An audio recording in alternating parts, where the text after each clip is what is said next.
295%. C'est le bond des désinstallations de ChatGPT en une seule journée, le 28 février dernier. En cause, l'annonce du partenariat entre OpenAI et le Pentagone. Et pendant que des centaines de milliers d'utilisateurs supprimaient l'application, Claude d'Anthropic grimpait à la première place de l'App Store américain. C'est dans ce contexte explosif qu'OpenAI vient de lâcher ChatGPT 5.4, son modèle le plus ambitieux à ce jour. Un timing qui ressemble soit à un coup de génie, soit à un acte désespéré.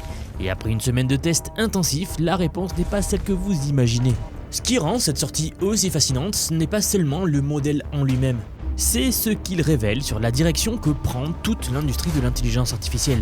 Parce que ChatGPT 5.4 n'est pas juste une mise à jour, c'est la preuve qu'OpenAI, Anthropic et Google convergent tous vers la même vision, un modèle IA unique capable de tout faire. Et je pense que les chiffres derrière cette convergence vont vous surprendre. Alors commençons par le contexte, parce que il est essentiel pour comprendre pourquoi ce lancement est aussi stratégique. Jusqu'à maintenant, OpenAI avait un problème que ses concurrents n'avaient pas. Quand Anthropic a sorti Opus 4.6 en février dernier, c'était un modèle complet.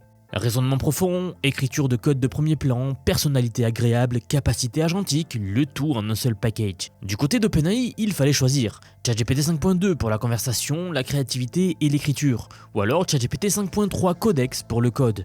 Deux modèles séparés, deux expériences différentes. Le parallèle avec un restaurant qui vous obligerait à manger l'entrée dans une salle et le plat principal dans une autre est frappant. Ça fonctionne, mais c'est pénible. ChatGPT 5.4 met fin à cette fragmentation.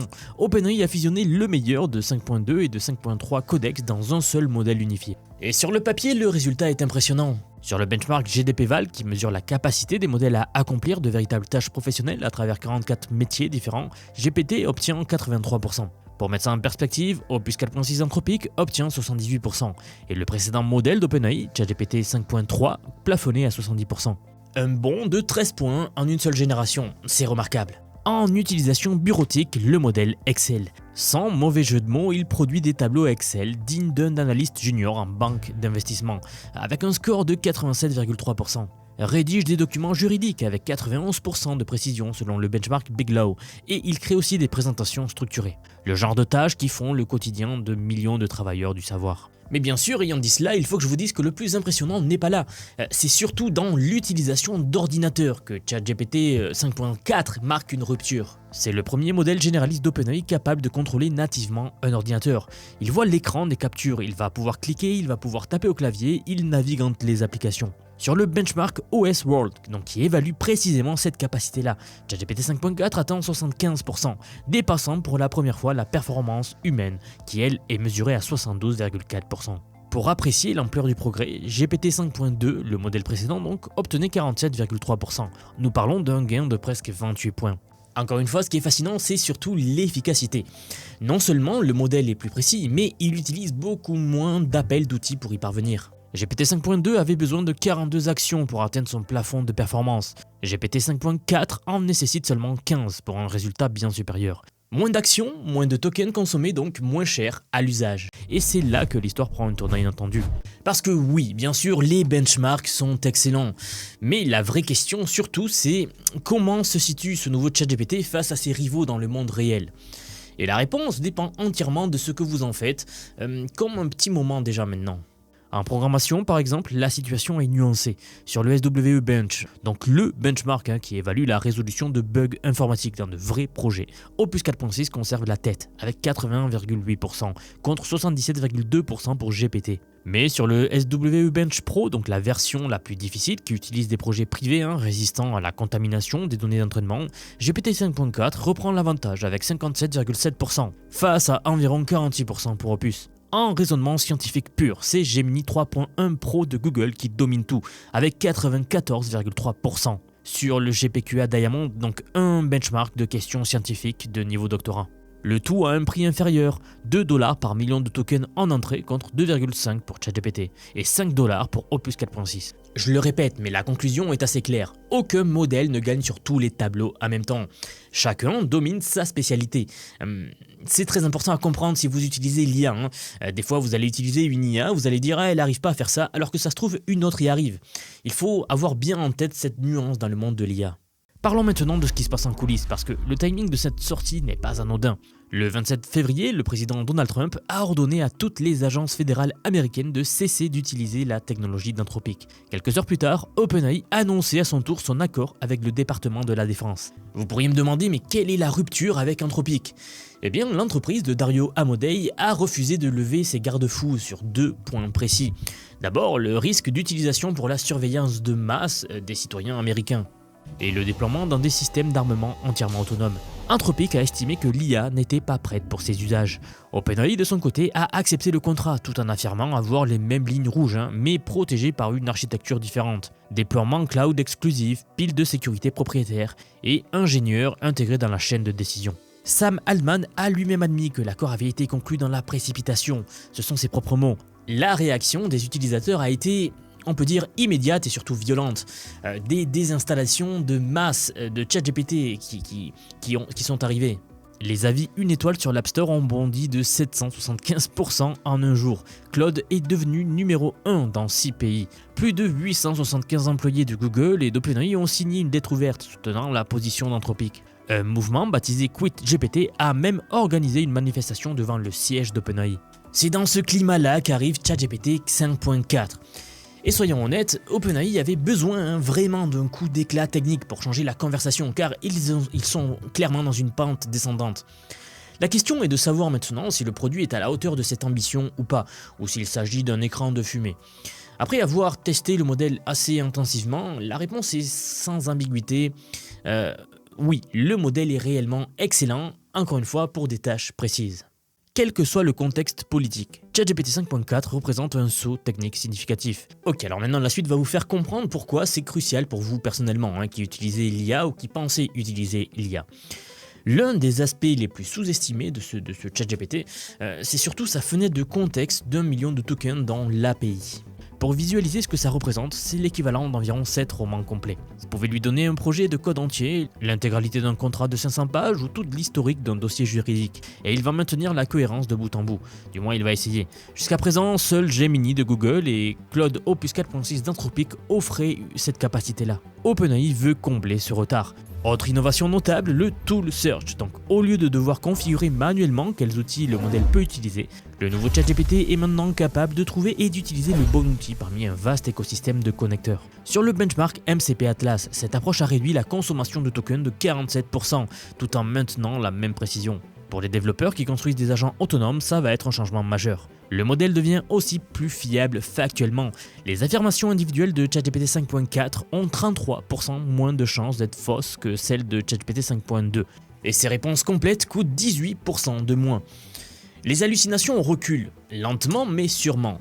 Ensuite, côté tarification aussi. Malheureusement, l'intelligence de pointe coûte de plus en plus cher. C'est une tendance que nous voyons.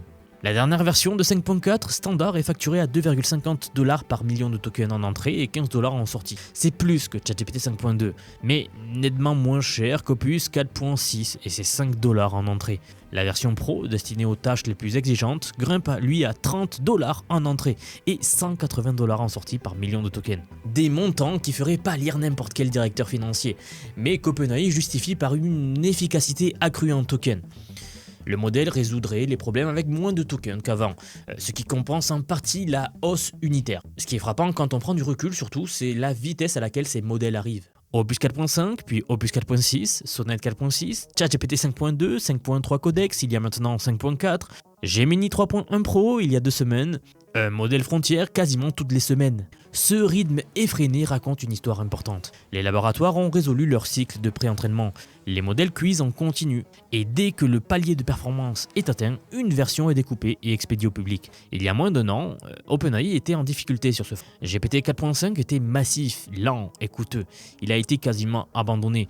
Aujourd'hui, toute la famille des ChatGPT 5.1, 2, 3, etc., elle est rapide, efficace et compétitive. Le redressement est spectaculaire. Et c'est précisément pour ça que la suite va vous étonner. Parce que derrière cette course au benchmark, une tendance de fond émerge. Tous les grands laboratoires convergent vers le même objectif. Un modèle unifié, capable de raisonner, de coder, d'utiliser un ordinateur, de naviguer sur le web et d'accomplir des tâches professionnelles complexes de bout en bout. Opus 4.6 l'a fait en février, ChatGPT 5.4 le fait maintenant en mars. Gemini 3.1 Pro pousse dans la même direction.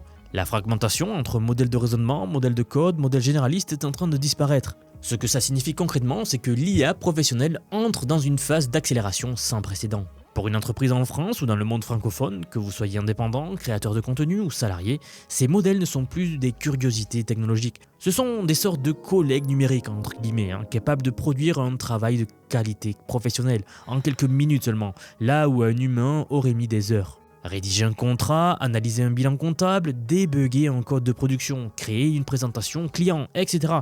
Tout ça se fait maintenant avec un seul modèle. Certains retours de testeurs confirment justement cette impression-là. L'un d'entre eux qualifie même ChatGPT 5.4 de meilleur modèle du monde.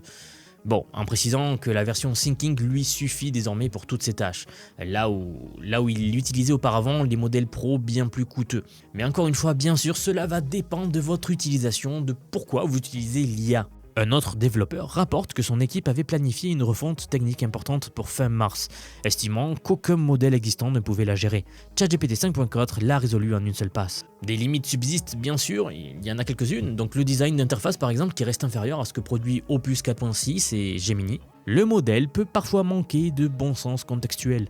Un testeur raconte qu'il a planifié un itinéraire de vacances apparemment parfait, mais dans des lieux envahis par le Spring Break américain. Et dans certains environnements agentiques, il a tendance à s'arrêter avant d'avoir terminé sa tâche complètement. Sam Altman a répondu personnellement à ces critiques en promettant des correctifs rapides. Donc si vous suivez l'actualité de l'intelligence artificielle et que vous sentez que ces outils pourraient transformer votre manière de travailler, que ce soit pour créer du contenu, automatiser des tâches répétitives ou développer des nouvelles compétences, vous l'avez vu, chaque IA a une utilisation bien précise pour la tâche que vous allez accomplir. Et justement, pour vous apprendre tout cela, j'ai quelque chose pour vous. J'aimerais vous dire que depuis quelques mois déjà, j'ai construit un programme d'apprentissage unique. Je vous apprends l'IA sous tous ses aspects. C'est un parcours que j'ai créé et pensé pour vous transmettre tout ce que je sais. Alors non seulement sur les modèles d'IA comme ChatGPT, Gemini de Google, Grok de Elon Musk, Claude, etc. Je vous montre en fait et surtout la manière de les intégrer concrètement dans votre vie, dans votre travail, dans vos projets. Et ce que vous soyez salarié, indépendant, entrepreneur ou même à la retraite. Car oui, nous avons beaucoup de retraités dans la communauté et ils utilisent l'IA au quotidien. J'ai récemment sorti la plus grosse mise à jour à ce jour de la formation. Ça fait un petit moment que j'en parlais, mais ça y est, elle est là, elle est en ligne. C'est un module entièrement dédié à l'automatisation par IA, donc en utilisant N8N. Autrement dit, la création d'agents IA, donc des espèces de salariés virtuels qui vont travailler pour vous et tout faire pour vous. En somme, vous faire gagner des heures et des heures et des heures. Vous êtes déjà plus de 6 à 7 000 à avoir rejoint ce programme, donc merci pour tout ce soutien.